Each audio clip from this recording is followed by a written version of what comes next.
Assalamualaikum warahmatullahi wabarakatuh. Kembali lagi dengan saya. Di video kali ini saya akan mencoba membahas materi mata kuliah Manajemen Sumber Daya Manusia tentang pengembangan dan pemberdayaan sumber daya manusia. Nah,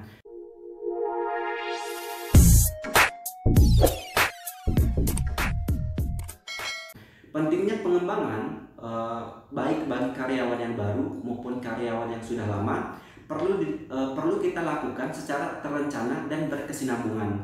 Oleh karenanya, kita perlu menetapkan terlebih dahulu program pengembangan karyawan tersebut. Nah, pengembangan karyawan ini biasanya dirasakan makin pentingnya keberadaan karena tuntutan pekerjaan dan jabatan sebagai dampak kemajuan dari teknologi ataupun pengetahuan, serta semakin ketatnya persaingan di antara perusahaan yang sejenis. Tujuan dari pengembangan karyawan ataupun pengembangan SDM adalah untuk memperbaiki efektivitas karyawan dalam mencapai hasil kerja yang telah ditetapkan. Nah, perbaikan efektivitas kerja dapat dilakukan dengan cara memperbaiki pengetahuan, keterampilan maupun sikap karyawan tentang tugas yang diembannya. Nah, menurut Gilly and Stephen tahun 1991 menyatakan bahwa tujuan pengembangan sumber daya manusia adalah untuk memperbaiki knowledge, skill, attitude, dan behavior dalam melaksanakan suatu organisasi. Ada beberapa tujuan yang ingin dicapai dengan penyelenggaraan pengembangan karyawan. Yang pertama yaitu meningkatkan produktivitas kerja, terus yang kedua untuk meningkatkan efisiensi, mengurangi kerusakan, menghindari ataupun mengurangi kecelakaan, dan yang kelima meningkatkan pelayanan konsumen, terus memperbaiki dan meningkatkan moral karyawannya itu sendiri, terus meningkatkan karir, dan yang kedelapan meningkatkan cara berpikir secara konseptual, yang kesembilan meningkatkan kepemimpinan, dan yang terakhir yang 10 yaitu meningkatkan prestasi yang pada akhirnya berdampak pada peningkatan balas jasa si karyawan tersebut, yaitu berupa gaji. Nah, dengan kata lain, pengembangan karyawan akan memberikan manfaat bagi perusahaan, bagi karyawan, dan masyarakat konsumen dalam mencapai tujuannya. Nah, agar pengembangan karyawan ini dapat mencapai hasil yang optimal ataupun mencapai hasil yang maksimal, maka pengembangan tersebut harus berdasarkan pada prosedur yang benar. Nah, langkah-langkah prosedur pengembangan sumber daya manusia ada beberapa ya. Yang pertama yaitu penentuan kebutuhan, terus yang kedua penentuan sasaran, yang ketiga pengembangan isi program, yang keempat ada identifikasi prinsip-prinsip dalam belajar, yang kelima pelaksanaan program, dan yang terakhir yang keenam yaitu penilaian pelaksanaan program tersebut. Yang pertama, penentuan kebutuhan. Nah, penentuan kebutuhan mutlak dilakukan untuk mengetahui perlu tidaknya dilakukan program pengembangan, karena pelaksanaan program pengembangan sangat erat kaitannya dengan dana. Ada dua hal ya yang penting yang perlu kita identifikasi dalam penentuan kebutuhan, yaitu masalah yang dihadapi saat ini ya tentunya, dan berbagai tantangan baru yang diperkirakan akan timbul di masa yang akan datang. Nah, dalam mengidentifikasi kebutuhan akan pelatihan dan pengembangan sumber daya manusia ini, paling tidak ada tiga pihak yang terlibat di dalamnya. Yang pertama yaitu satuan organisasi yang mengelola sumber daya manusia tersebut, yang kedua manajer berbagai satuan, dan yang ketiga pegawai yang bersangkutan. Yang kedua, penentuan sasaran. Nah, berdasarkan analisis kebutuhan akan pelatihan dan pengembangan dapat kita tetapkan berbagai sasaran. Nah, sasaran yang ingin dicapai dapat bersifat keterampilan teknis dalam mengerjakan suatu pekerjaan, technical skill ya, ataukah untuk meningkatkan kecakapan memimpin atau managerial skill dan conceptual skill. Nah, penetapan sasaran ini harus didasarkan pada kebutuhan jabatan ataupun pekerjaan dari karyawan yang bersangkutan. Manfaat dari diketahuinya sasaran kegiatan pengembangan sumber daya manusia itu adalah yang pertama, sebagai tolak ukur untuk menentukan berhasil atau tidaknya program pengembangan tersebut. Yang kedua, sebagai pijakan untuk menentukan kurikulum dan metode dalam pelatihannya. Nah, prosedur pengembangan sumber daya manusia yang ketiga yaitu untuk penentuan isi program. Nah, di sini bentuk dan sifat suatu program paling tidak ditentukan oleh hasil analisis kebutuhan dan sasaran yang hendak dicapai. Dalam artian di sini teknikal, ya, manajerial atau konseptual skill. Dalam program pelatihan dan pengembangan sumber daya manusia harus jelas diketahui apa yang ingin kita capai. Nah, tujuan dari materi yang akan diberikan dalam rangka mencapai tujuan tersebut dituangkan dalam bentuk kurikulum pelatihan. Yang keempat, prinsip-prinsip belajar. Nah, agar hasil yang dicapai dapat optimal, maka program pengembangan karyawan harus memperhatikan prinsip-prinsip belajar. Nah, ada 4 prinsip yang harus kita perhatikan dalam pengembangan sumber daya manusia ini. Yang pertama yaitu partisipatif, repetisi ataupun repetitif. Yang ketiga relevansi, dan yang keempat umpan balik. Yang pertama partisipatif, atau partisipasi. Nah, di sini dia mengacu kepada metode pembelajaran yang bersifat langsung, melakukannya sendiri, atau teori dan praktek yang dilakukan. Nah, yang kedua ada repetitif ataupun pengulangan. Di sini dia menyangkut pada perbuatan yang selalu diulang agar apa yang dipelajari tinggal dalam ingatan ataupun memorinya. Yang ketiga yaitu relevansi. Dia berkaitan dengan pengalaman yang telah dimiliki. Dan yang terakhir yaitu umpan balik, bermanfaat untuk mengetahui apakah peserta didik tersebut telah menguasai materi dan mencapai tujuan belajar sehingga akan tercapai kepuasan pada diri peserta tersebut. Yang kelima, pelaksanaan program. Nah, di sini penyelenggaraan program pelatihan dan pengembangan biasanya sifatnya sangat situasional. Artinya dengan perhitungan kepentingan organisasi dan kebutuhan para pesertanya. Nah, penerapan prinsip belajar dapat berbeda dalam situasi dan intensitas yang pada gilirannya tercermin pada penggunaan teknik dalam proses pembelajaran. Nah, pelaksanaan program pelatihan dan pengembangan pada prinsipnya melaksanakan proses belajar mengajar. Artinya di sini ada pelatihan yang mengajarkan suatu mata pelajaran.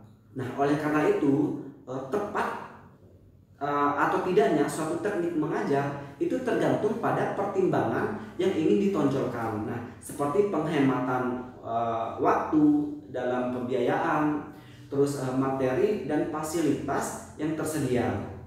Nah, selain itu juga kemampuan peserta, kemampuan pelatihnya sendiri, dan prinsip belajar yang digunakan.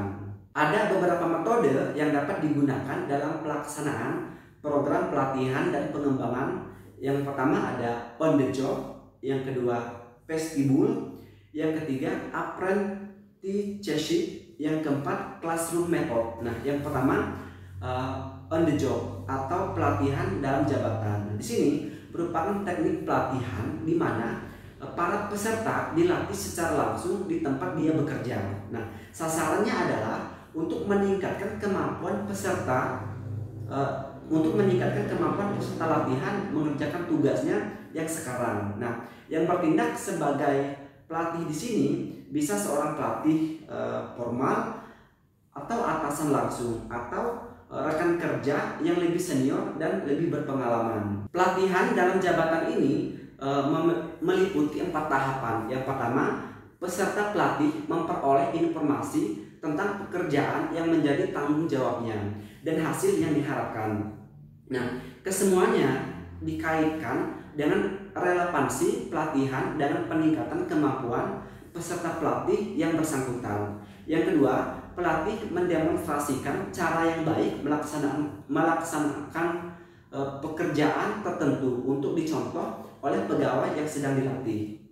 Dan yang ketiga yaitu peserta pelatihan disuruh mempraktekkannya sendiri apa yang telah didemonstrasikan si pelatihnya tersebut. Yang keempat, pegawai menunjukkan kemampuan bekerjanya menurut cara yang telah ia pelajari secara mandiri. Nah, Yang kedua ada vestibul. Di sini merupakan metode pelatihan untuk meningkatkan keterampilan terutama yang bersifat teknikal di tempat pekerjaannya. Nah, akan tetapi tanpa mengganggu kegiatan organisasi sehari-hari. Ini berarti organisasi tersebut ataupun perusahaan tersebut harus menyediakan lokasi dan fasilitas khusus untuk berlatih sehingga tidak mengganggu pekerjaan yang sebenarnya. Saya kasih contoh ya, misalkan hotel ya dalam memberikan pelatihan kepada karyawannya. Nah, agar pelatihan tidak mengganggu kegiatan hotel tersebut, maka disediakan satu ruang khusus yang digunakan untuk berlatih seperti menata kamar mandi, menata kamar tidur, mengganti spray, dan perlengkapan kasur yang lainnya. Nah, juga kegiatan penerimaan tamu. Jadi disediakan ruangan khusus. Yang ketiga, apprenticeship. Nah, atau bisa disebut dengan magang. Nah, di sini biasanya dipergunakan untuk pekerjaan yang membutuhkan keterampilan ataupun skill yang relatif lebih tinggi. Nah, program ini biasanya mengkombinasikan on the job training dan pengalaman. Sistem magang ini dapat mengambil 4 macam kegiatan. Yang pertama, seorang pegawai belajar dari pegawai lain yang lebih berpengalaman. Yang kedua, coaching. Di sini dalam hal ini seorang pemimpin mengajarkan cara-cara kerja yang benar kepada bawahannya di tempat ia bekerja. Dan cara-cara yang diajarkan atas tersebut diikuti oleh pegawai yang sedang mengikuti pelatihan tersebut. Yang ketiga, menjadikan pegawai yang dilatih sebagai asisten. Yang keempat, menugaskan pegawai tertentu untuk duduk dalam berbagai panitia sehingga karyawan yang sedang berlatih ataupun karyawan yang bersangkutan mendapatkan pengalaman yang lebih banyak. Yang keempat, classroom method ataupun metode classroom. Di sini model ini dirancang dalam bentuk pembelajaran di dalam kelas dengan menggunakan metode ceramah diskusi. Nah, aktivitas pembelajaran pada metode ini umumnya berjalan secara sepihak karena instrukturnya yang lebih aktif memberikan informasi ataupun pengetahuan kepada pesertanya. Nah, banyak faktor yang mempengaruhi keberhasilan dari metode classroom ini. Di antaranya adalah faktor peserta, bahan belajar, instruktur. Nah, di sini semakin banyak jumlah peserta dalam suatu ruang belajar, biasanya semakin kurang efektifnya karena satu kelas lebih dari 50 orang itu dirasa kurang efektif dalam melakukan classroom method ini. Yang keenam, penilaian pelaksanaan program sebagaimana program-program yang lain. Nah, di sini program pengembangan karyawan baik yang operasional maupun manajerial perlu dinilai keberhasilannya. Nah, pelaksanaan program pengembangan dikatakan berhasil bila pada diri peserta terdapat peningkatan kemampuan dalam melaksanakan tugas dan terjadi perubahan perilaku yang tercermin pada sikap, disiplin, dan etos kerja. Untuk mengetahui ada tidaknya perubahan tersebut, kita perlu melakukan penilaian. Nah, pelaksanaan evaluasi yang baik meliputi yang pertama, penentuan kriteria penilaian. Di sini ditetapkan sebelum program pengembangan dilaksanakan dengan tolak ukur yang jelas tentunya. Yang kedua, pelaksanaan tes untuk mengetahui pencapaian kemampuan, keterampilan dan sikap yang telah dirumuskan dalam program pengembangan. Di samping untuk mengetahui tepat ataupun tidaknya program pelatihan dan pengembangan tersebut dilaksanakan. Yang ketiga yaitu pemantauan setelah pasca pelatihan. Nah, pada saat peserta didik sudah kembali melaksanakan tugasnya. Yang keempat, tindak lanjut yang berkesinambungan. Nah, karena investasi yang dibuat oleh organisasi di bidang sumber daya manusia tidak kecil dan tidak murah, mulai dari biaya, tenaga, dan waktu, sehingga perlu diupayakan benar-benar agar program pelatihan dan pengembangan disusun berdasarkan analisis kebutuhan. Nah, penerapan prinsip belajar yang paling relevan, penggunaan teknik belajar yang cocok, dan penilaian berdasarkan kriteria yang yang objektif tentunya. Nah, tolak ukur keberhasilan program pengembangan ada beberapa ya. Yang pertama, prestasi karyawan itu menjadi meningkat ya setelah dilakukannya pengembangan itu tadi. Yang kedua, kedisiplinan karyawan meningkat. Terus yang ketiga, absensi karyawan rendah. Terus apa lagi ya? Tingkat kerusakan produksi alat dan mesin itu semakin rendah. Terus tingkat kecelakaan rendah. Selanjutnya, tingkat pemborosan bahan baku, tenaga dan waktu itu rendah. Dan tingkat kerjasama karyawan semakin meningkat. Tingkat upah insentif karyawan meningkat.